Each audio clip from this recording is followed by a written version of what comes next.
No, kini mialu page net in the galley accounting.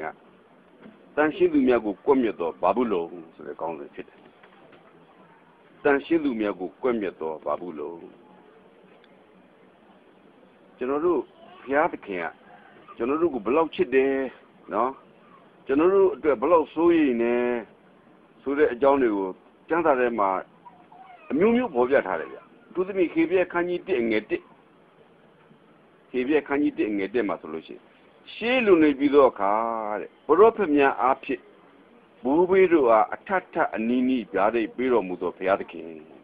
No? She don't. Boropedi apin, Piatkin, a tata and nini, ni a mew. Judy be the premier yaru, Biade Bigger. Direct general Janda, no? Da tata lily, ni mew in the Piatkin. Nagama Pime Yari, Judy Bido, General, Jobia, the Sao Jibo. Amos Amo Canidunga Comale, a case in it. A Shintabra Piadi, Mimijum Propedu, a Mopoma Piabe, a Bay, a Mugumiam, Sino Mood, no?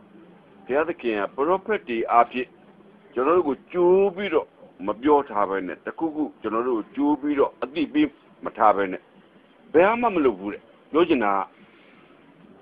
The cool pidome, Solution, Piatica,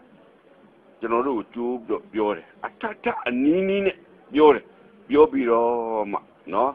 Chite. Chite come out of Piatica, Nidaro, a deep city, the Vegale, Justice, Amandia, the Amadam Wall, a deep city. You Biore, I may pit out, General Tuyare, Piatica, Gary Bajon, Lupio, General Chilu, no, General Chilu. Nagama Pime Yaru, Biore, General Shana, no General Saunaimu, Lonaimu, and the Piatica, Jodin Bill of Pobia Chibale, Dajamuro, Johan Robadole, your Kani Ling as a guma. Piatikin Arugo shoes or Chido Mudojo, Aru the Piatiku Chijare. Johan Chide, Piao, General Piao Chida, Todo Leve, General Chida, Pia, shoes or Chilu, General Chijara, Piatica, General New. Mazare, Kunide, no Cargue, Sancho de Bin, generally a Nagayili de Comuya, Dole, property apin, Mew Domiro, General Judin, the meeting, bigger out, General Tuya, deeper General Piatico teach it, no? Dini, General Biome, the Renzacali, a John Mabiogan, Piatican, General Block Chitters, General Biogen, no? Good night, brother, but thank you to come yet. Do Babulo to the Johnny Mabioge. Babulo come yet, they come up, Piata King. Then you have a dancing to come yet the Babulo, Piata King, Gomima. Piata King, and Mita machine the young Chili. Do the level, the Jonia little good team Yaji. Janga, a Jonia Libabe. They all are Jankanito and the Senin. They said, though, the Sangati on Boya, the children let Jabuba, not the Lediba. Moshia Bioria. Taura Piago, the Nato Mandiga, oh, Shimpiatiki, Guru the Gurojo are the good Anubo will go, Ajido Legulagon, Piazza Bureau movie, Guru see the Guru Piadi, Gongi Yivoma, a bear mido, Pia, Punemamini, Genovi, Joram yet the Fegang, Gui, who come not be knit. Lebanon Tauma Sayu, Tindedo, Taumiago, Miami, a quick below Muba, Moshe Tama. Tabamazakana, usually Biome solution. Pia again, the Guru Alumana Jima, but the Guru do the Piamisiba Guru, no. The bone live there, Piataki to Gupia, to Pigavi, Piataki, 60 meters to Divi. Edikima do the Nakane, Guru, the Genore. Jorami Yoni, Jorami the Pego Gubi Lord, no? Alumatama died, a canambi, living on down the wood, General Tigu, Mingwe, Nigwe, Biva Guro, down like Moshi the Nakan lake. The bound leaves alone, Moshi, a Piatki, a Mudoma. No, Juju Nuno, a Bema, a Mew Kangere, Poco. I did people going to walk, no? So let me only be. Put a good gun and gulay method, can be Yodome. အဲ့ဒီကြီးမှာဘုရားသခင်ဘယ်လိုတုံ့ပြန်တယ်လဲတရားဟောအကြံခန်းကြီး3ငွေ26ကနေ29မှာထာဝရဘုရားကလည်းတန်တော့ဟာသိတော့ပြက်စရာပါနော်ထာဝရဘုရားကလည်းတန်တော့ဤမှုနဲ့ဆိုင်သောစကားကိုနောက်တစ်ခါမလျှောက်နဲ့ဘာမှစကားနဲ့ယူပြောမယ်ဆိုလို့ရှိရင်မင်းဂျော်ဒန်မြစ်တစ်ဖက်ကန်းကိုကူးကျင်တယ်ဆိုတဲ့စကားနောက်တစ်ခါမပြောနဲ့ပြည်စကားတောင်ပေါ်သို့တက်ပြီးလျင်နဲ့အရှိအနောက်တောင်မြောက်လေးမျက်နှာသို့မျော၍ထိုးပြီးကိုကြည့်ရှုတော့တဲ့ဂျော်ဒန်မြစ်ကိုမကူးရရှင်မောရှိတောင်းခန္ဓာကျွန်တော်ဂျော်ဒန်မြစ်ကိုကူးပြီးတော့ခန္ဓာပြည်ဝင်စားပြရစီဟိုလေဗနွန်တောင်တွေရဲ့ဟောလာတောင်တိုးရိပ်တောင်ရိပ်အနံ့ကိုကျွန်တော်ခံမရစီအရသာခံမရစီဘုရားသခင်ကမင်းမကူးရဘူးဟိုပိဋကတောင်ပေါ်တက်ကြည့်မြင်ုံသာမြင်ရမယ်မင်းမသွားဘူးဘုရားလိုတုံ့ပြန်လိုက်ဘုရားတုံ့ပြန်လိုက်တဲ့အတိုင်းမှာပဲမောရှေကလည်းမောရှေသည်တဲ့မောဘပြည်လူမျိုးမှသွားယေရီခေါမြို့တစ်ဖက်နေသောပိဋကတောင်ကိုသူတက်တဲ့ဖြင့်ဘုရားပြောတဲ့အတိုင်းပဲပိဋကတောင်ကိုသူတက်တယ်ထာဝရဘုရားသည်ဟိုပေါ်ရောက်တဲ့ခါကျတော့ထာဝရဘုရားကဂျော်ဒန်မြစ်တန်အောင်ဂျော်ဒန်မြစ်sorry ဒံမြို့ဆိုတော့အဲ့ဒါပဲဟေးဂျော်ဒန်မြစ်တစ်ဖက်မှာဂျော်ဒန်မြစ်နားမှာရှိတဲ့ဒံမြို့ကိုသူကြားတယ်ဒံမြို့ဆိုအဲ့ဒါပဲဟေးဂိလိပြည်တစ်လျှော်လုံးနဲ့ဟိုဂိလိပြည်ဆိုတော့အဲ့ဒါပဲဟေးမောရှေကိုဘုရားပြနေတယ်နသလိပြည်တစ်လျှော်လုံးနဲ့နသလိပြည်ဆိုတော့အဲ့ဒါပဲဟေးမောရှေကြည့်ထားအေဖရင်ပြည်မနာရှိပြည်နဲ့တကွအဝေးဆုံးသောပင်လယ်တန်အောင်ယူဒပြည်တစ်လျှော်လုံးတဲ့ဟိုမှာကြည့်ယူဒပြည်ဆိုတာအေဖရင်မနာရှိလို့နေအဲ့ဒီတစ်လျှောက်ပဲအဲ့ဒါယူဒပြည်ပဲမကြည့်တောင်ပြည်နဲ့တကွဇောရမြို့တန်အောင်တဲ့စွန်ပလုံမြို့ဒီဟုသောယေရီခေါမြို့တည်သောကြိုက်နဲ့လွင်မြင်ကိုပြတော်မူဟိုမှာကြည့်အဲ့ဒါယေရီခေါမြို့စွန်ပလုံမြို့လို့လည်းခေါ်တယ်ကွာဒါဟိုကဇောရမြို့ဘုရားသခင်တခါတဲ့မောရှေကိုလည်းညှို့ညွှန်ပြီးတော့ပြတယ်အဲ့ဒီပြပြီးတော့ဘုရားကဘာပြောလိုက်လဲဆိုတော့ထာဝရဘုရားကလည်းငါသည်အာဗြဟံအိဆက်ယာကုပ်တို့အားကျင်ဆို၍တင်းဤအမျိုးနယ်အားပေးမြူကြိထားသောပြည်ကိုကြည်လော့တင်းစီတဲ့ကိုမြဲသည့်နှမြသောအခွင့်ကိုငါပြီးတို့ရတွင်ကူး၍မသွားရမောရှေကတောင်းတာကဂျော်ဒန်မြစ်တစ်ဖက်ကံကူးပြီးတော့ခန္ဓာပြည်ဝင်ဖို့တောင်းတယ်ဘုရားကပေးတာကတော့ပေးတဲ့အခွင့်အရေးကမြစ်ကိုကူးခွင့်မပေးဘူးပိဋကတောင်ပေါ်နေပြီးတော့မြင်ခွင့်မပေးတယ်မြင်ခွင့်မပေးတယ်မောရှိခမညာမှာတနာစရာဆူတောင်းမပြည့်တဲ့ပုဂ္ဂိုလ်ပေါ့နော်ဆူတောင်းမပြည့်တဲ့ပုဂ္ဂိုလ်ပဲသို့တော့ဒီနေရာမှာကျွန်တော်တို့မောရှိတောင်းတဲ့ဆူတောင်းချက်ကခန္ဓာပြည်ဝင်စားဖို့ဘုရားသခင်ကတော့ခန္ဓာပြည်ဝင်စားခွင့်မပေးတဲ့အပြင်မောရှိကိုပိဋကတောင်မှာထာဝရဘုရားမိန့်တော်မူသည်တဲ့ထာဝရဘုရား၏ကျွန်မောရှိသည်တဲ့မောဘပြည်ပိဋကတောင်မှာပဲတဲ့အနေဆာရောက်၍မောဘပြည်တစ်ခုသောဂျိုင်း၌တကြိုတော်မူ၏တဲ့ဘုရားသခင်ကိုယ်တော်တိုင်မောရှိကိုတကြိုပြီးတာအံ့ဩဖို့ကောင်းတယ်ဒီကျမ်းချက်ကိုခင်ဗျားတို့အိမ်ရောက်တဲ့ခါမှာပြန်ဖတ်ကြည့်တရားဝေကျမ်းခန်းကြီး34အငယ်1ကနေ8မှာမောရှိအနိစ္စရောက်တဲ့ပိဋကတောင်ပေါ်မှာပဲအဲ့ဒီသူသွားခြင်းတဲ့ပြည်ကိုကြည်ရင်းနဲ့မောရှိတည်သွားတယ်အဲ့ဒီအချိန်မှာဘုရားသခင်ကအမျိုးအမည်နာမည်မပေးတဲ့မောဘကြီးမှာရှိနေဂျိုင်းကလေးတစ်ခုထဲမှာမောရှိကိုတကြိုလိုက်တယ်မောရှိသင်ခြင်းကိုယနေ့တိုင်အောင်အဘယ်သူမှမသိရတလောက်ကြီးဘုရားသခင်အမှုတော်ဆောင်ခဲ့တဲ့ပုဂ္ဂိုလ်ကြီးဗျာနော်သူတောင်းတဲ့ဆိုလည်းမပြည့်တဲ့အပြင်သူသင်ခြင်းဘယ်နေရာမှတော့မသိတော့ဘူးတဲ့မောရှိအနိစ္စရောက်တော့ကအသက်120ရှိတယ်သူ့ဤမျက်စိမမုံသေးတဲ့ခွန်အားလည်းမလျော့သေးမောရှိသေးတာသေးသွားတယ်တန်လုံးမြန်လုံးပဲတဲ့မသေးသင့်ဘူးပေါ့အဲ့လိုပြောရမှာပေါ့နော်ကျွန်တော်တို့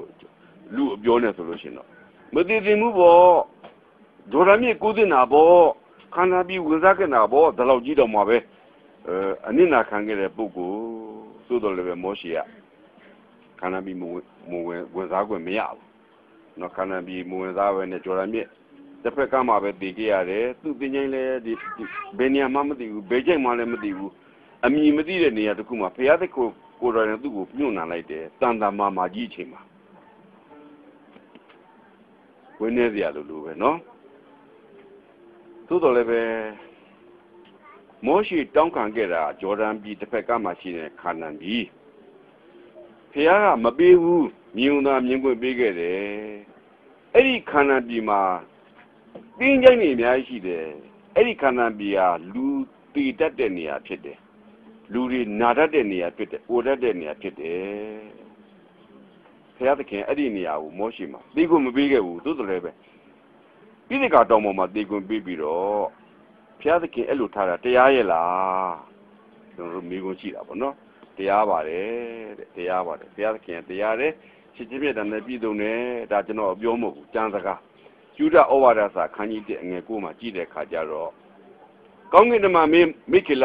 မူကားတဲ့မောရှိဤကိုအကြောင်းပြု၍မာနနှင့်ညှင်းခုန်သောအခါကဲ့ရဲ့စွာသောပြစ်တင်ညှင်းခုန်မပြုတ်ဝမထာဝရဘုရားသည်တင့်ကိုဆုံးမပါသည်ဆုံးမတော်မူစေတည်းဟုဤရတာပြောတယ်ဒီနေ့အပြင်ဒီကျမ်းကျရဲ့အတိတ်ပဲကမိခေလဒီဟုသောခရစ်တော်ဘုရားနဲ့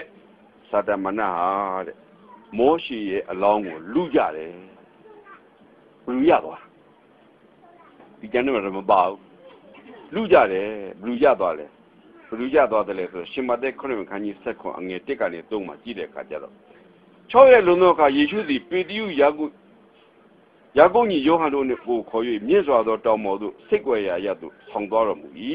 သူတို့ရှေ့၌ထူးခြားသောအဆင်းရောင်နှင့်ပြည့်စုံသည်ဖြစ်၍မျက်နှာတော်သည်နေကဲ့သို့ထွန်းတောင့်လျက်အဝတ်တော်သည်လည်းအလင်းကဲ့သို့ဖြူလျက်ရှိခရစ်တော်ရဲ့အယောင်ဝါတွေတောက်ပနေဟိုတောင်ပေါ်မှာ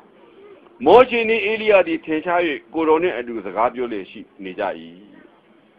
ခရစ်တော်ဘုရားနဲ့စာတမဏေနဲ့မောရှိရဲ့အလောင်းကိုလူတာဘယ်လိုရသွားလဲခရစ်တော်ရသွားတာပေါ့ဘာကြောင့်လဲခရစ်တော်ရသွားလို့ကောင်းကင်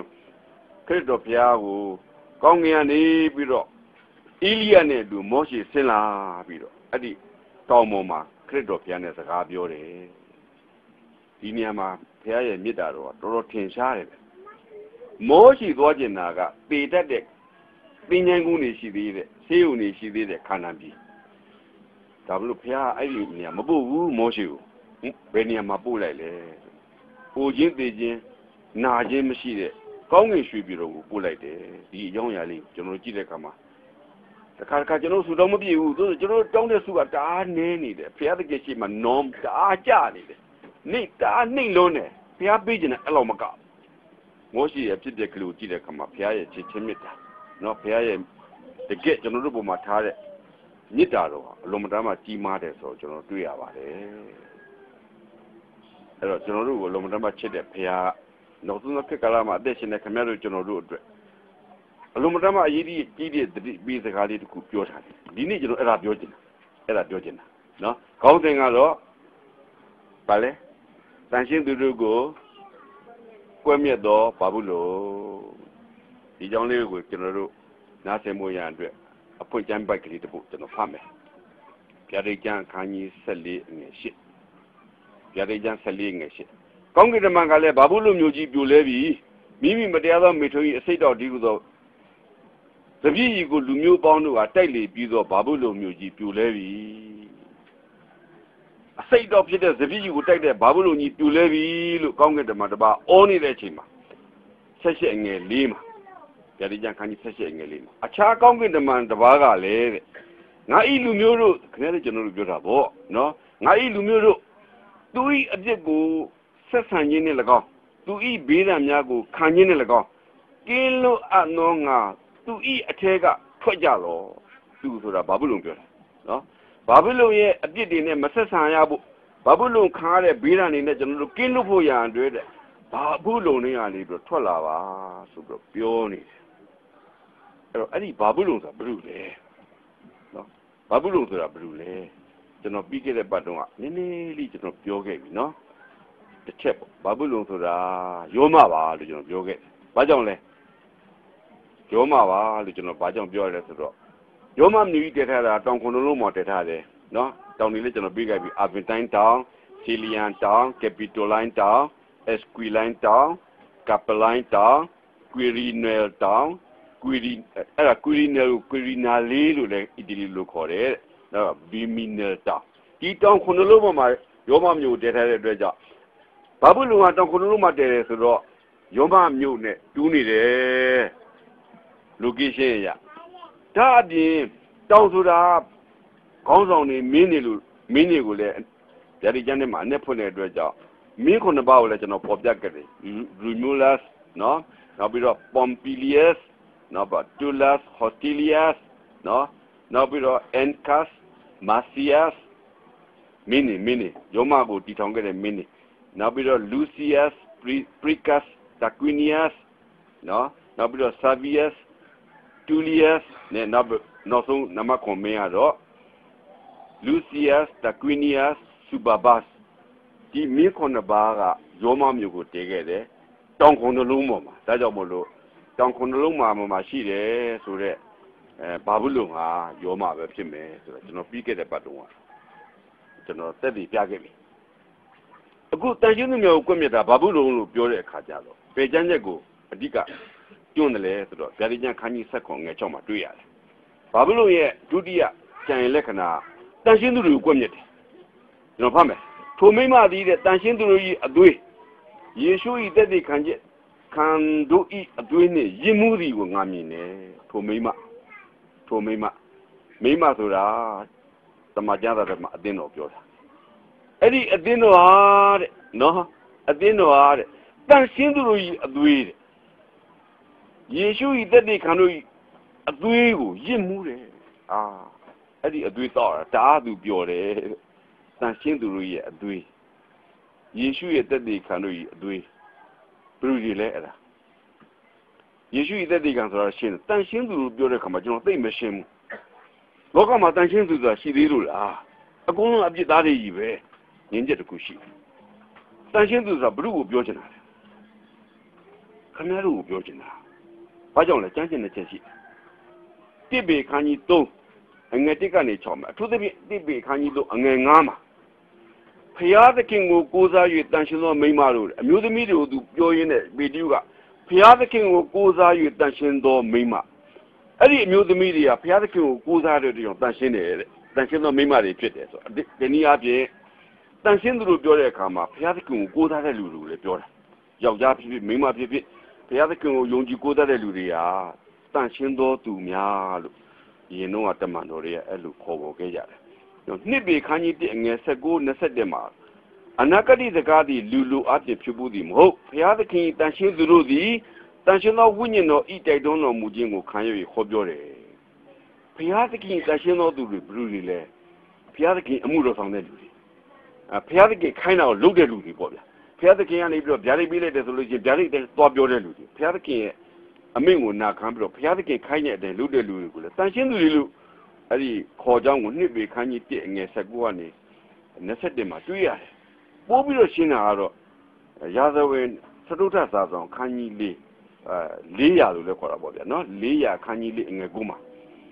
Shuni milk me Biorizaga. Mimagale, Narunia, Lampi, a Saint Wallado, Idu the Payaki, dancing with Pitigo, Geno Yemi, Shuni milk me, Elisha, you of your lady. So the Elisha about it. Piatki, a mood on a prophet. So,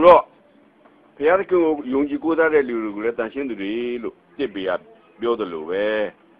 Lia Mare, Piatki, a mood on a little, the Niapi, attention to the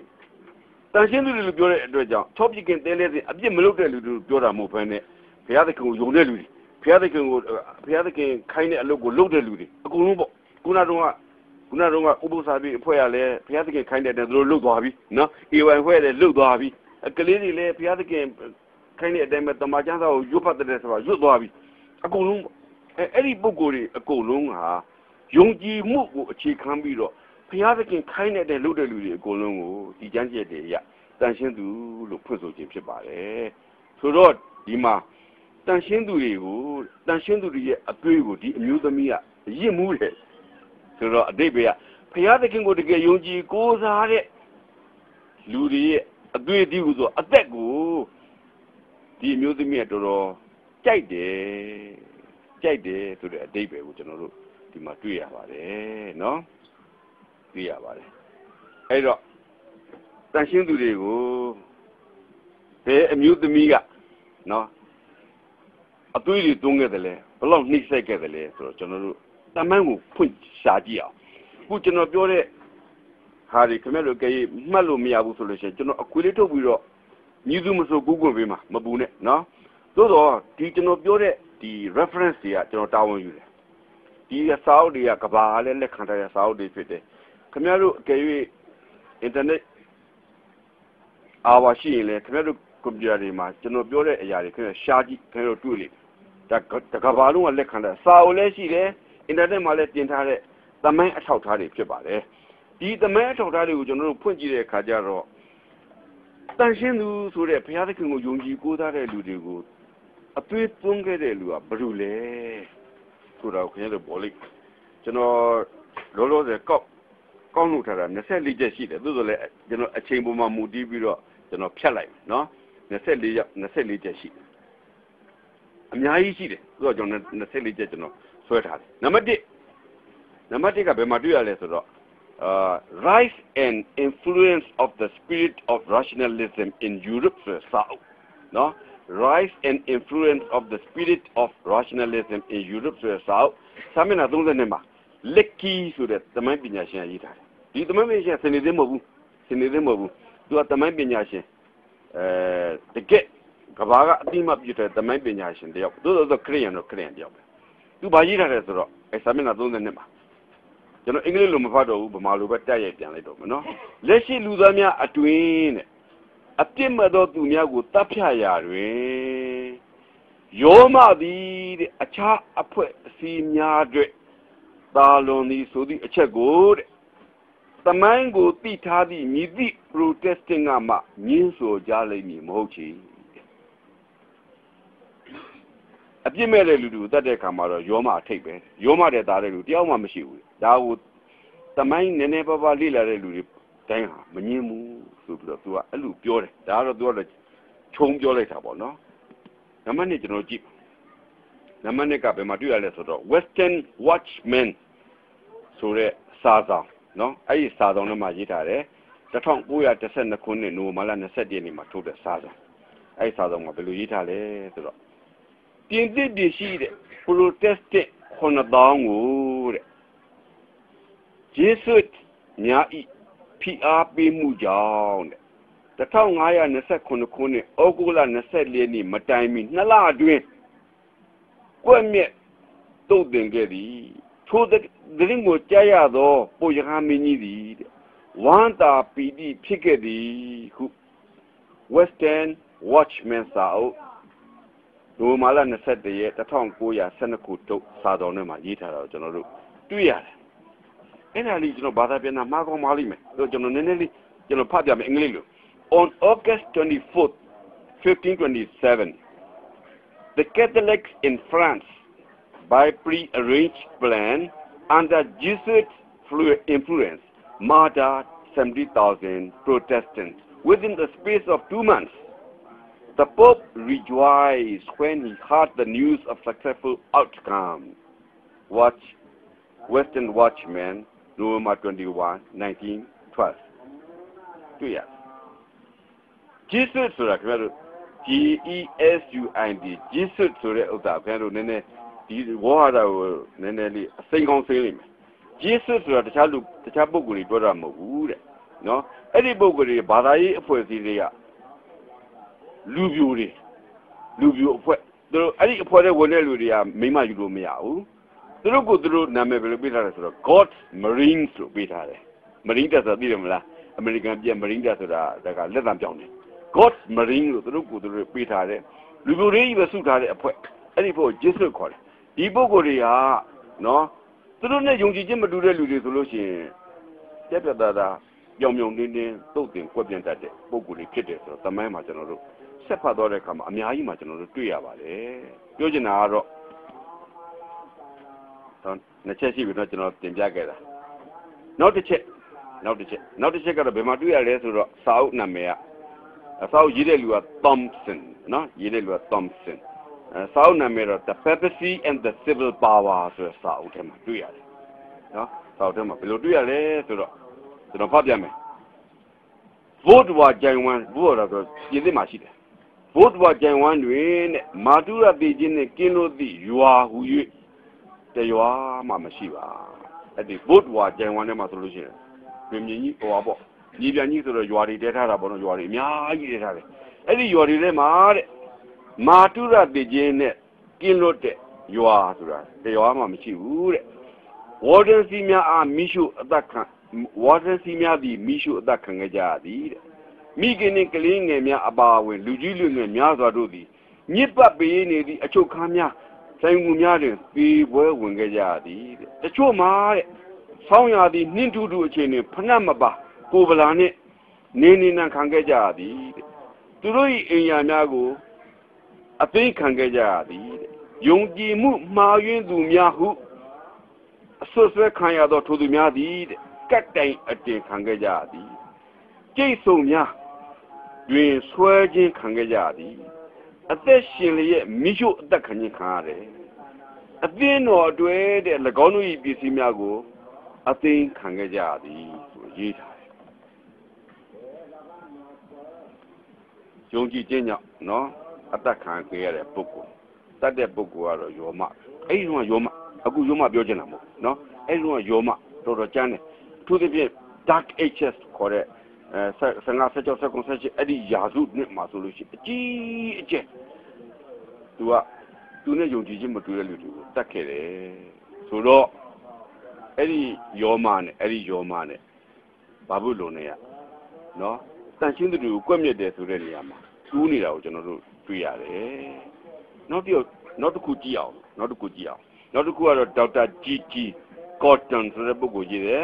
Anglican Essay ဆိုတဲ့စာအုပ်နော်အဲ့စာအုပ်ထဲမှာဘယ်လိုလဲဆိုတော့ဒီလျှော့များသည်တဲ့မိမိနဲ့အတွင်ဘာသာရေးဖောက်ပြန်သူများရှိမရှိလူနေရက်ွက်များတွင်သွားကွာအနည်းဆုံးတစ်နှစ်လျင်တစ်ကြိမ်ဆုံသားရမယ်ဘာသာရေးဖောက်ပြန်သူတဦးတယောက်ကိုကူညီမဆသူများကိုအသင်းတော်မှထုတ်ပစ်ပြီးပေရန်ပေးရမည်ဘာသာရေးဖောက်ပြန်သူတို့ကိုလည်းထိုနည်းနေစီရင်ရမည်ဒါပေရန်ပေးရမှာပေါ့ထိုဖြစ်ရများကိုသိလျက်နှင့်လစ်လျရှုထားသည့်ဘရင်သားတော်များကိုပိုရဟန်းမင်းကြီးကနမ်းချပြစ်မည်အဲ့လိုရေးထားတဘောကဒီမှာတော့ဘာသာရေးဖောက်ပြန်သူစကားတွေပါလာတယ်ဘာသာရေးဖောက်ပြန်သူတွေကိုစုံစမ်းရမယ်တွေ့မယ်ဆိုလို့ရှိရင်တည်တံပေးရမယ်ကုညီတဲ့လူတွေတည်တံပေးရမယ်အကယ်၍များတည်တံမပေးတဲ့လူတွေတခြားလူမပြောနဲ့ဘရင်သားတော်ဖြစ်ရင်တော့မှာပဲဟိုရဟန်းမင်းကြီးအဲ့ဒီဘရင်သားတော်ကိုနမ်းချပြရမယ်ဆိုပြီးတော့ဖော်ပြထားတဲ့အရာကိုဒေါက်တာဂျီဂျီကော့တန်ရဲ့ Anglican Essay ဆိုတဲ့စာအုပ်ထဲမှာတွေ့ရတယ်အဲ့ဒီမှာကျွန်တော်တခုကြားဖြတ်ရှင်းနေတာဘာသာရေးဖောက်ပြန်သူဆိုဘယ်လိုလဲကျွန်တော်စကားနဲ့ကျွန်တော်ဒါမရှင်းဘူးเนาะစာအုပ်ကလေးတစ်ခုထဲမှာပါတယ် The Directory for the Inquisitor ဆိုတဲ့စာအုပ်เนาะစာအုပ်နာမည်က Directory for the Inquisitor ဆိုတဲ့စာအုပ်စာမျက်နှာ148ကနေ148မှာတစ်ခုတွေ့ရမယ်169မှာတစ်ခုတွေ့ရမယ်အဲ့ဒီဘာသာရေးဖောက်ပြန်သူဆိုတာဘယ်လိုလဲဆိုတော့သူဘာသာအနည်းဖွင့်ထားတယ်ကျွန်တော်ဖတ်မယ်ဒီရဲမဲ့ဖတ်လိုက်မယ်နော်သူရေးထားတဲ့အတိုင်းဖတ်လိုက်မယ် He is a heretic who does not believe what the Roman hierarchy teaches ဒါဆိုခင်ဗျားတို့သိတယ်နော်ကျွန်တော်တို့အသိတော်မှာစာတတ်တဲ့လူတွေကြီးပဲ heretic လို့ခေါ်တဲ့ပုဂ္ဂိုလ်တွေရာတဲ့ယောမအစင်းစင်းကနေပြီးတော့သွန်သင်တဲ့အရာတွေကိုမယုံကြည်တဲ့လူက heretic ပဲဘာသာရေးဖောက်ပြန်သူဆိုတာဘယ်လိုလဲ heretic ဆိုတာဘာမှလို့ဆိုဘာသာရေးဖောက်ပြန်သူဟာတဲ့ယောမအာနာပိုင်အစင်းစင်းရဲ့သင်ကြားသွန်သင်မှုကိုမယုံကြည်တဲ့လူမှန်သမျှသည် heretic ဖြစ်တယ်ဆိုတော့ကျွန်တော်တို့နောက်ပိုင်းဆိုလို့ချင်းဘာသာရေးဖောက်ပြန်သူဆိုအဲ့ဒီအတိတ်ပဲနော်ကဲနောက်တစ်ခုကျွန်တော်ကြည့်အောင်ယောမတက်ခဲ့တာတွေကြည့်အောင် Cardinal Bellarmine famous champion of Romanism ဆိုတဲ့စာအုပ်နော်အဲ့ဒီစာအုပ်ထဲမှာစာမျက်နှာ90ကျော်မှာရေးထားဆိုမကောင်းမှုများမှာကတင်ရတဲ့ဘာလို့ဖတ်ရမကောင်းလို့ Macamu Yamakatin, Bada, Papa Dumiago, Tayunga, Lubido, Chanila Mashibu, Ace out of Elupoviat. Waloga Yamakona Ure. Macamu Miao get the Muya and Bada, Papa Naguna, Heretic Sigo, Tayunga, Lubido, Chanila Mashide. Joma di Bada, Papa and Duhu, Timin Dumiago, but a mass in a demo Martome. Dudia say Navy, Dangu Chamame. Tadia say Navy, name. No, so a sin Navy, Quammy, so Yita. That's a Lucy, no. Dancing to Miago, dancing to Mia. A three who thought and he checked it today, amused me a brulette or Hiroshima, no? Hiroshima. Then never they be a general, Camaro, Abida, the Camaro General, General Eugene. General attack Madia would Mabiona, the general addition is it out, Piolumia, they will. Piolumia, they will. To the level, General Camaro, Abidically, Cretopia, Bioga. Joan can you such a Nick and the Doma. They know the eat it. Same message is a cow, I hope you eat. Loki Dadu, they no good. The Yaziaman, they told me. They no good that don't do me the gar. They no good to Raguna, Yongi do. Camaro General about Yongi do. Tado Midiga, Payago, Nabu, who Timado Chinkala Yoling. Yongi do Tada. Ah, Piadaki Amuro Song, a lieutenant, a chain. Yola Lame. Camilo will Mati, now will let Mati Dojo to the Pujare, Janda them a Lugita. So, I did do my Yongi do to Chua. Dancing to look hollow, Yade. Piatico, Guzare Lurido, Babe, no? Committee can get yard, Committee can get yard. General Camaro, Mabiona, Mood. To the level, hello. Lonely hard. Payama Dilua. Credo will let Madilua. I don't know General Dinica, look at you. Cover up your Dio. Credo Dio, General Choose Army. General Dikisa, Tajo, Kulu, Tablo, they are all in it. Now the same are cruising through a Mabobu. Yongi do that. The Majanda was Yongi, Tamet with a chain Mabobu. A pit Mapibiabo. General,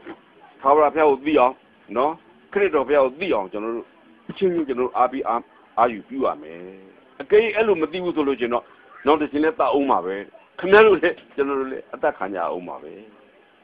Choco Chiba, Namakon. Namakon, brief Bible readings or Samina such a material. No? Sanction to come de Kama, Brudile, so the town near Shikundi Drain. Pope innocent that was on below the crusade drain. Yoma don't Jemian, Sanjano, Yungi Jemiago, Lekandu, Bamba. They are locked at that can get Jayadi. Oh, no, Pope innocent. That letter, the town near Shikunema. Bamba, they are locked that can get Swiss Nangama protesting me up the wardency. Wardency will be methodology. General Camero Nale was Swiss Nanganga protesting. Did the protesting me up the abigency? Now, abigency will be methodology and the protesting. Any point of where let the download attack hard. Protesting, causing mad, Jesus Yai Lechepi. The tongue Naya Lise Mat, the tongue Naya, she said, attack Hangaya. No? Lubon the linguist, British the lingua bobia. Inquisition, the Bondus that can get Charles the Fifth God protested Yan Sanjano, a Metobian di no by. Those that she had been protesting, Nada, Gadan Timbido, Compia, Mishu that can get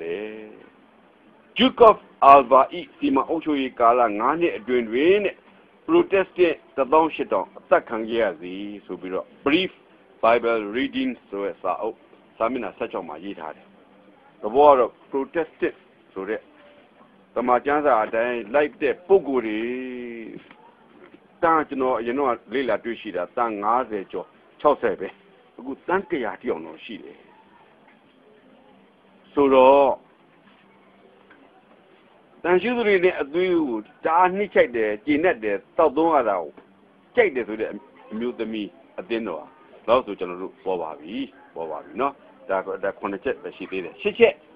တန်း50လောက်သော protest များသည်ဘာသာရေးဖောက်ပြန်သူများအဖြစ်သတ်မှတ်ခံရကတဲ့ယောမဤတပ်ဖြတ်ခြင်းကိုခံရသည်တနေ့ကို4000ခန့်မြအသက်ခံရပါသည်ထို့တဲ့ပင်ပုံနေသေးစေဆိုပြီးတော့ The History of Romanism ဆိုတဲ့စာမျက်နှာ941နဲ့942မှာတွေ့ရတယ်တနေ့ခင်ဗျားတို့ကျွန်တော်တို့လို့နော်ယုံကြည်သူတွေဘုရားသခင်ပြောတဲ့လုံမယ်ဘုရားသခင်ကိုယုံတယ်ဘုရားသခင်ခိုင်းတဲ့လုံမယ်ဆိုတဲ့ပုံကိုကြီးအဲ့ဒီအမောင်ခစ်တုံးကတနှစ်ကို4000လောက်အနည်းဆုံးအသက်ခံရရတယ်သူကတော့သူလက်လန်းမေးတယ်လို့ပေါ့နော်သူကလည်းဒီသမိုင်းပညာရှင် John Dowling ဆိုတဲ့ပုဂ္ဂိုလ်ကရေးထားတယ်ကျွန်တော်တွေ့ရတယ်ကျွန်တော်ဖောက်မယ်နော်နည်းနည်းလေးအချိန်9မိနစ်လောက်ခလေးချိန်ရသေးတယ် Catholic Words and Actions ဆိုတဲ့စာမျက်နှာ59နဲ့60နော် Catholic Words and Actions ဆိုတဲ့စာမျက်နှာ59နဲ့60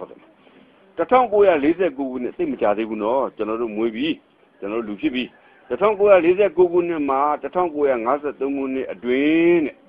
ကိုလံဘီယာနိုင်ငံနဲ့တောင်အမေရိကနိုင်ငံများတွင်တောင်အမေရိကနိုင်ငံပရိုတက်စတများအပေါ်ယောမပြုခဲ့သည့်နှိမ့်ဆက်ညှဉ်းပန်းမှုမှာပြင်းထန်လာပါသည်တောင်အမေရိကတိုင်းမှာရှိတဲ့ကိုလံဘီယာနိုင်ငံအပါအဝင်တောင်အမေရိကတိုင်းမှာရှိတဲ့နိုင်ငံတွေမှာရှိတဲ့ပရိုတက်စတတွေကိုတဲ့ယောမအတင်းတော်နှိမ့်ဆက်တော့ပြင်းထန်တယ်တဲ့1949နဲ့53မှာယောမအတင်းတော်သည်တဲ့ကိုလံဘီယာအစိုးရကိုထောက်ပံ့ကအတင်းတော်များကိုတုတ်တင်ခိုင်းခဲ့သည်တဲ့အချို့ကို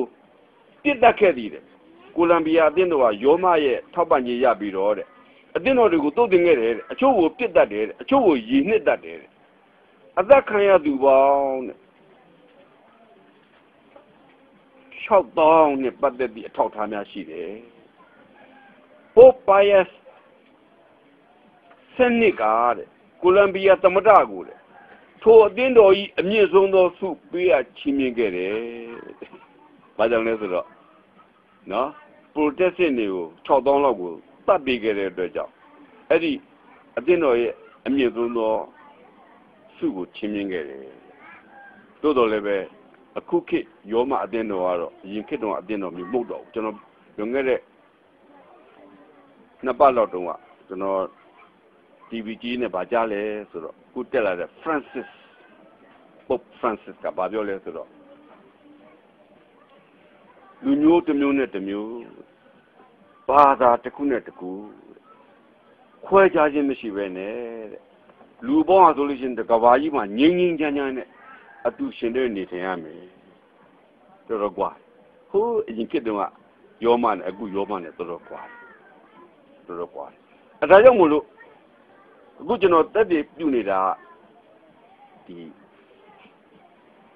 ဘာဘူးလို့ဆိုတာတချင်တုန်းကဘလူဖြစ်ခဲ့တယ်ဆိုတော့တက်တည်ပြုနေတာဒါမျိုးနောက်ပိုင်းအချိန်မှာဘာဘူးလို့ဆိုတာတချင်တုန်းကယောမဖြစ်ခြင်းလည်းဖြစ်မယ်တခြားရှုပ်ထွေးတဲ့အဖွဲ့အစည်းတွေလည်းဖြစ်ခြင်းလည်းဖြစ်နိုင်တယ်ဆိုပြီးတော့ကျွန်တော်တို့အတင်းတော့ယုံကြည်တယ်နော်ဘာသာရေးကိုရှုပ်ထွေးမှုပြုလုပ်ပြီးတော့လူတွေကိုအထူးသဖြင့်ယုံကြည်သူတွေကိုတတ်မဲ့အဖွဲ့ကယောမပဲဘာဘူးလို့မဲတချင်တုန်းကတော့အဲ့ဒါယောမဖြစ်ခဲ့တယ်နောက်တစ်ချိန်မှာဘာဖြစ်မယ်ဆိုတာကျွန်တော်တို့မပြောနိုင်ပါဘူးတဲ့ဒါတချင်တုန်းကတော့ယောမအတင်းတော့ကအဲ့ဒီလိုပြုလုပ်ခဲ့တာကျွန်တော်တို့သမိုင်းအထောက်အထားတွေရတွေ့ရပါတယ်နော် Pope Alexander the Fourth ဆိုတဲ့သူ့အကြောင်းရေးထားတဲ့စာမျက်နှာ104မှာဆိုလို့ရှိရင်ဘာသာရေးဖောက်ပြန်သူများဖြစ်ကြောင်းသိလျက်နေနဲ့မြေမြုပ်သင်္ကြိုပေးသူများသည်တဲ့နော်ဘာသာရေးဖောက်ပြန်သူတွေတော့မဟုတ်ဘူးဘာသာရေးဖောက်ပြန်သူများသိလျက်နေနဲ့မြေမြုပ်သင်္ကြိုပေးတဲ့လူများသည်အလောင်းကိုပြန်ဖော်မပေးရင်အပြစ်ဒဏ်ကြခြင်းမှကင်းလွတ်လိမ့်မည်မဟုတ်မလေးနော်ခုနပြောတဲ့ယောမအသင်းတော်ရဲ့ယုံကြည်ခြင်းနဲ့မကိုက်ညီတဲ့လူတွေတီးသွားတဲ့အခါမှာမြုပ်မပေးရဘူးမြုပ်ပေးမယ်ဆိုလို့ရှိရင်မြုပ်ပေးတဲ့လူမှာတာဝန်ရှိတယ်ဒါကြောင့်မို့လို့အဲ့ဒီအလောင်းကိုပြန်ဖော်မယ်သူတို့ဘယ်လိုလုပ်မယ်တော့မသိဘူးပြန်မြုပ်မပေးရဘူးသဘောကတော့အဲ့ဒီအချိန်တုန်းကဘလောက်တောင်ဆိုးတယ်လဲဆိုတော့ဘုရားသခင်နှုတ်ကပတ်တော်ကိုကြိုက်ဆက်ပြီးတော့ဘုရားသခင်ပြောတဲ့စကားကိုပဲလိုက်နာမယ်ဘုသူစကားမှလိုက်မနာဘူးဆိုတဲ့ပုံကိုယ်တွေဟာသိရင်တောင်မှပဲတကြိုးပေးမယ်လို့မရှိဘူးအဲ့လောက်အခြေအနေတန်ရှင်းသူတွေကအကွက်မြက်ခံခဲ့ရတော့ကျွန်တော်တို့တွေ့ရတယ်နော် history of the Church of God ဆိုတဲ့စာအုပ် chapter 14မှာဗာတွေ့ရလဲဆိုတော့ Pope Innocent the Third နော် Honorius the Third Gregory the Ninth Pope 3ယောက်အဲ့ဒီပုပ်ရဟန်းမင်းကြီးတို့လက်ထက်1209ခုနှစ်မှာ1229ခုနှစ်အတွင်းတဲ့ဒါပြည်သစ်ပြည်မှာတခုတည်းတဲ့ပြည်သစ်ပြည်တောင်ပိုင်းတွင်တဲ့ယောမအသင်းတော်မှာပြုလုပ်သည့်ဘာသာရေးစစ်ပွဲသည်လူသမိုင်းတွင်ဝမ်းနည်းစရာအကောင်းဆုံးသွေးမြေကြသည့်အဖြစ်တစ်ခုတွင်ပါဝင်ပါသည်အဘိကျန်းစီများတသန်းမှ2သန်းလောက်ထိအသက်ခံခဲ့ကြရသည်အဘိကျန်းစီဆိုတာဒီနိုကဓမ္မောင်းကျမ်းပရပိုက်တွေကိုအလွတ်ကျက်ပြီးတော့ဘုရားသခင်ပြောတဲ့အတိုင်းနေမယ်ဘုရားသခင်ခိုင်းတဲ့အတိုင်းလုပ်မယ်ဆိုတဲ့ပုံကိုယ်ကြီးပြင်သစ်တယ်အဲ့ဒီပုံကိုယ်ကြီးဆိုလို့ရှိရင်1209ခုနှစ်ကနေ1229ခုနှစ်ကြာမှာတသန်း2သန်းလောက်တောင်းမှပဲအသက်ခံခဲ့ရတော့ကျွန်တော်တို့တွေ့ရပါတယ်နော် Popery enemy to civil liberty ဆိုစာအုပ်စာမျက်နှာ104နဲ့105မှာယောမအသင်းတော်သည်တဲ့ Protestant 68တန်း5သိန်းကိုတွေးမြေကြစီခဲ့သည်ဝင်းနေကြပဲနော်ဝင်းနေကြပဲဆိုတော့ဒီလောက်ဆိုလို့ရှိရင်လုံလောက်ပါပြီဒီလောက်ဆိုလို့ရှိရင်လုံလောက်ပါပြီကျွန်တော်တို့တန်ရှိသူတွေနဲ့အသွေးကိုတောက်ရတာနှိမ့်ချိုက်တယ်ဆိုတဲ့အမျိုးသမီးဟာတခြားလူမဟုတ်ဘူးနော်တခြားလူမဟုတ်ဘူးတစ်ချိန်လုံးကအလေခစ်တုန်းကယောမတင်းတော်ဖြစ်တယ်ဆိုတာကိုကျွန်တော်တို့တွေ့ရတယ်ဘာဖြစ်လို့မျိုးကြီးအဲ့ဒီအမျိုးသမီးကိုဘာဖြစ်လို့မျိုးကြီးလို့လဲပွဲရတဲ့အတွက်ကျွန်တော်တို့ကအဲ့ဒီအမျိုးသမီးကဘာဖြစ်လို့လဲဖြစ်တယ်နော်ဒီနေ့အပြင်အဲ့ဒီအမျိုးသမီးလုပ်တဲ့ကြံရင်လက္ခဏာတွေကရှစ်ခေတ်ယောမနဲ့လဲတူးနေတဲ့အတွက်ကြောင့်ကျွန်တော်တို့လူသားအလေခေတ်မှာယောမဘာဖြစ်လို့ဖြစ်ခဲ့ပါလားဆိုတော့ကျွန်တော်တင်ပြခြင်းဖြစ်ပါတယ်ဒီမှာသူကပြောချင်တာဘာဖြစ်လို့ဆိုတဲ့ဒီရှုပ်ထွေးတဲ့ရက်ဆက်တဲ့အဖွဲ့အစည်းဆိုတာတစ်ချိန်လုံးကယောမဖြစ်ခဲ့ပဲမလို့လေနောက်ပိုင်းမှာလည်းအဖွဲ့အစည်းနာမည်တစ်မျိုးမျိုးနဲ့လူအမျိုးမျိုးနဲ့ပေါ်လာလေဦးမယ်တဲ့အဲ့ဒီဟာကိုကျွန်တော်တို့ဂရုစိုက်အောင်ကျွန်တော်တို့လူတွေရဲ့စာဝတ်နေတနည်းအားဖြင့်တရားဟောဆရာတွေရဲ့စာဝတ်နေလေးတစ်ခုလေးနဲ့အခြေပြုပြီးတော့တည်ဆောက်ထားတဲ့ဘာသာရေးအဖွဲ့အစည်းတွေရှိကောင်းရှိလိမ့်မယ်ဒါတွေကျွန်တော်တို့ဂရုစိုက်ရမယ်တနည်းအားဖြင့်လူတွေကိုရှုပ်ထွေးစေဖို့ရတဲ့ဒုက္ခပေးယုံတော့ဖွဲ့စည်းထားတဲ့ဘာသာရေးဖွဲ့စည်းတွေလည်းရှိကောင်းရှိလိမ့်မယ်ဒါတွေလည်းကျွန်တော်တို့ဂရုစိုက်ရမယ်တဲ့ဒါတွေအကုန်လုံးဟာဘာဘူးလို့မယ်နော်ဘာဘူးလို့ရဲ့အနေနဲ့ပဲရှုပ်ထွေးခြင်းလို့အဓိပ္ပာယ်ရဖျားသခင်ရဲ့အလုံးမတမ်းမှတိကျပြတ်သားတဲ့အမိန့်တော်ကိုရှုပ်ထွေးအောင်လုပ်ပြီးတော့ဖျားကိုကျွန်တော်တို့ရဲ့မျက်ပေါက်ကနေပြီးတော့မျက်ွယ်စီတဲ့အရာတွေအကုန်လုံးဟာဘာဘူးလို့ဖြစ်တယ်ဒါကြောင့်မလို့ဒီမှာယတိကျန်ခန်းကြီး14ငွေချကျွန်တော်ဖတ်ခဲ့ပြီဘာဘူးလို့မြို့ကြီးပြအဲ့ဒီပုံကိုယ်တွေကပြိုလဲမှာပဲဒီနေ့မိမိမတရားသောမေထိုးကြီးအစိတ်တော်တည်ဟူသောစပြည့်ကြီးကိုလူမျိုးအပေါင်းတို့ကတိုက်လိပြီးတော့အဲ့ဒီဘာဘူးလို့နေရပြိုလဲမယ်ဒါကြောင့်မလို့အဲ့ဒီထဲကနေပြီးတော့ထွက်ခဲ့ပါကျွန်တော်တို့ထွက်ခဲ့ပါအဲ့တော့ကျွန်တော်တို့ရဲ့အသက်တာကိုကျွန်တော်ဒီနေ့စမ်းစစ်ဖို့လိုလာပြီနော်ကျွန်တော်တို့အရှုပ်တော်ဘုံထဲမှာပဲကျွန်တော်တို့ဒီနေ့အသက်ရှင်နေတုံးမလားကျွန်တော်တို့လူမျက်နှာမထောက်ဘူးဘုရားသခင်ရေးတဲ့ဘုရားသခင်ပေးတဲ့နှုတ်ကပတော်တိုင်းမှာအသက်ရှင်မဲ့ကျွန်တော်ကတော့ကျွန်တော်စိတ်ထဲမှာကျွန်တော်သားသမီးတွေကျွန်တော်အားပေးတယ်ကျွန်တော်ညီကောင်မတို့မှလည်းအားပေးတယ်ကျွန်တော်တခါတုန်းကတစ်ချိန်တုန်းကကျွန်တော်အမှုတော်ဆောင်ခဲ့တဲ့အချိန်တုန်းကတချို့ပုဂ္ဂိုလ်တွေကဒီအတင်းတော်တွေထဲမှာလဲ clip တွေရှိတယ်သူ့အဖွဲ့နဲ့သူရှိသူသီးတယ်ရဲရဲကိုမင်းငါတို့ဖွဲ့ထဲမှာပါငါတို့ဖွဲ့ထဲမှာမင်းကိုငါတို့ကငါတို့အဖွဲ့သားလို့တတ်မှတ်တယ်ဆိုတဲ့အပိုင်းလေးတွေကျွန်တော်တို့ကြုံတွေ့ခဲ့ရဘူးလေကျွန်တော်အနေနဲ့တော့ယာရုမရခြင်းနေပါသေးဗျာနော်ယာရုမရခြင်းနေပြင်ဆင်ပြုတ်ချင်လဲနေပါသေးပြုတ်ပါသေးနော်ဘုရားသခင်တို့ကတော့ပဲကျွန်တော်ရဲ့နှလုံးသားထဲမှာလူမျိုးခွဲခြားမှုဆိုတာမရှိဘူးအကုန်လုံးကဘုရားသခင်ဖန်ဆင်းတတ်တဲ့လူတွေကြီးပဲအကုန်လုံးကကျွန်တော်တို့ကနောက်ပြီးတော့သူတော်စင်သူတို့မှလည်းမရှိဘူးအကုန်လုံးကဘုရားသခင်ကြီးမှာအပြစ်သားတွေကြီးပဲအကုန်တူပဲဒါမှမဟုတ်အဓိကချက်ကဘာလဲဆိုကျွန်တော်တို့အကုန်လုံးကဘုရားသခင်ခြေတော်ကြီးမှာဒူးထောက်ရမယ်ကျွန်တော်တို့အကုန်လုံးကဘုရားသခင်ခြေတော်ကြီးမှာ အပြစ်ကွန်းလို့ကတောင်းကပြီးတော့ကျွန်တော်တို့ကတင်ကြီးစီမံကိန်းတော့ကျွန်တော်တို့ကိုယ်တိုင်ဘုရားသခင်နဲ့ဆက်ဆက်ပြီးတော့ကျွန်တော်တို့ပြုရမယ်ဘုရားသခင်ပေးထားတဲ့နှုတ်ကပတ်တော်နဲ့ကျွန်တော်တို့အသက်ရှင်ရမယ်ဒါပဲကျွန်တော်တို့နားတယ်